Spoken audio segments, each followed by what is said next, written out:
अस्सलाम वालेकुम नाजरीन। पिछले दिनों मैंने एक पोस्ट डाला था यूट्यूब पे और मैंने कहा था कि आप लोगों को अगर कोई तरावी से रिलेटेड कोई सवाल है तो आप यहाँ करें, इंशाल्लाह मैं उन तमाम सवालों के जवाब देने की कोशिश करूँगा। तो उसी में से मैंने जो जो सवाल थे मैंने वो लिया है और मैं वही सवाल को लिया हूँ जो तरावी से रिलेटेड है, बाकी सवाल को मैंने छोड़ दिया है। और बहुत सारे सवाल ऐसे थे जो सिमिलर थे, सेम थे, बस कुछ अल्फाज का हेरा फेरी के साथ लोग पूछ रहे थे।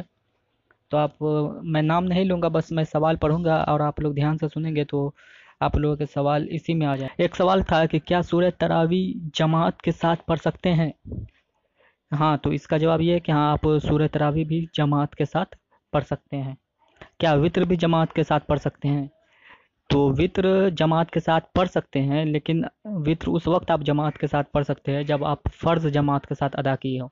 यानी अब नमाज इशा अगर आपने जमात के साथ अदा किए हैं तो जाकर ही आप वित्र जो है वो जमात के साथ पढ़ें। अगर 10 सूरे से कम याद हो तो तरावी कैसे पढ़े? ये बहुत सारे लोग सवाल कर रहे थे कि हमको सूरे दो, कोई कह रहा था हमको 4 ही सूरे याद है, कोई 5 कह रहा था। तो आप याद रखें कि अगर आपको सिर्फ 2 सूरे याद है, सिर्फ 2 सूरे, तो भी आप 20 रकात तरावी पढ़ सकते हैं। इसलिए कि तरावी पढ़ना सुन्नत मुअक्कदा है। तो आप अगर मान लीजिए थोड़ी देर के लिए आपको सिर्फ 2 ही सूरे याद है, तो आप दो रकत की नियत करें और उसमें वो 2 सूरे पढ़ें। फिर सलाम फेरने के बाद फिर 2 रकत की नियत करें, फिर वही 2 सूरे पढ़ें अगर आपको 2 ही सूरे याद है। तो इस तरह से अगर आपको जितना सूरे याद है वो वैसे ही आप बेराबारी कर करके आप पढ़ें। आपको जितना भी सूरे याद है उतना ही सूरे से आप 20 रकत तरावी पूरा कीजिए। एक सवाल है कि जहाँ हाफिज़ ना हो वहाँ तरावी कैसे पढ़े? अगर जहाँ हाफिज़ नहीं है तो वहाँ आप सूरह तरावी पढ़ें। क्या शौहर के पीछे बीवी तरावी की नमाज पढ़ सकते हैं? हाँ, बिल्कुल पढ़ सकते हैं। घर में तरावी कैसे अदा करें? तो घर में तरावी का यही मसाला है कि अगर आपके इलाके में या आपके घर में अगर हाफिज़ है तो आप हाफिज़ को रख कर घर में तरावी पढ़ें। अगर हाफिज़ नहीं है तो आप लोगों में अगर कोई ऐसा है जो इमाम बनने के लायक है, इमाम ऐसे शख्स को बनाएं जो इमाम के मसले मसाइल को जानता हो और वो शख्स सुन्नी सही अक़ीदा हो, कुरान सही सही पढ़ता हो और वो बाशरा हो। ये बातें अगर उनके अंदर पाई जाती है तो आप ऐसे शख्स को इमाम बना सकते हैं सूरह तरावी पढ़ने के लिए। और अगर ऐसा कोई शख्स नहीं है, यानी आप ऐसे फ्लैट में रह रहे हैं या कई बिल्डिंगों में रह रहे हैं या किसी कंपनी में रह रहे हैं, वहाँ इस तरह के कोई शख्स नहीं है जो ना ही वो कुरान से सही से पढ़ रहा है और ना ही वो उसके चेहरे पे दाढ़ी है, तो ऐसे ऐसे में आप अकेले अकेले ही तरावी पढ़ें। तरावी में कितने लोगों का होना ज़रूरी है? तो देखिए, तरावी के जमात के लिए अगर कम से कम 3 लोग भी अगर है तो फ़र्ज़ के लिए भी यही शर्त है, कम से कम 3 लोग अगर हैं तो आप घर में जमात कर सकते हैं। तो तरावी के लिए भी यही है, अगर 3 लोग, कम से कम 3 लोग हैं तो आप जमात कर सकते हैं।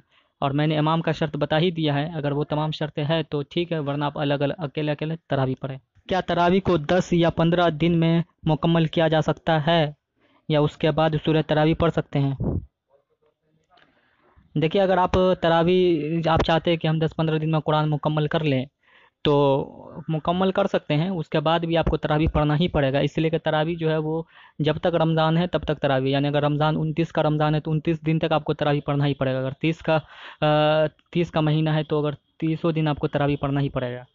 अगर आप चाहते हैं इस बीच में कुरान ख़त्म भी कर लें तो वो भी अच्छी बात है, लेकिन तरावी पढ़ना ही पड़ेगा आपको 30 दिन।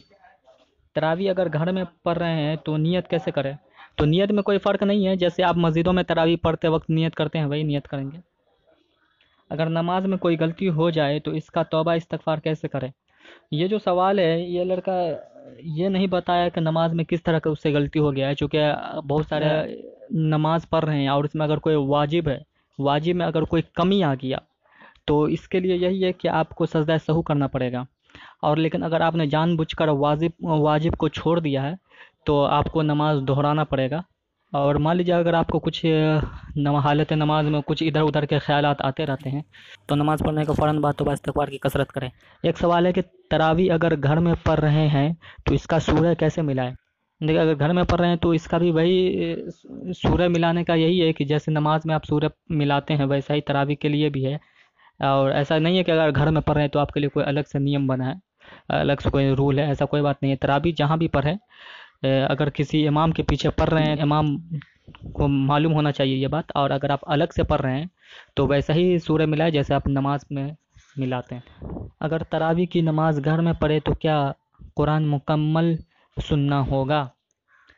دیکھیے قرآن مکمل اگر آپ کے گھر میں کوئی حافظ ہے یا محلے میں کوئی حافظ ہے تو آپ سنیے گا تو بہتر رہے گا، لیکن تراویح پڑھنا سنت موقعہ ہے، تو قرآن پورا سننا یہ ضروری نہیں ہے، چونکہ اگر آپ کے مسجد میں تو چونکہ تراویح ہو ہی رہی ہے اور وہاں تو قرآن پڑھائی جا رہا ہے، آپ کو پورا قرآن سننا یہ ضروری نہیں ہے، بلکہ تراویح پڑھنا ضروری ہے۔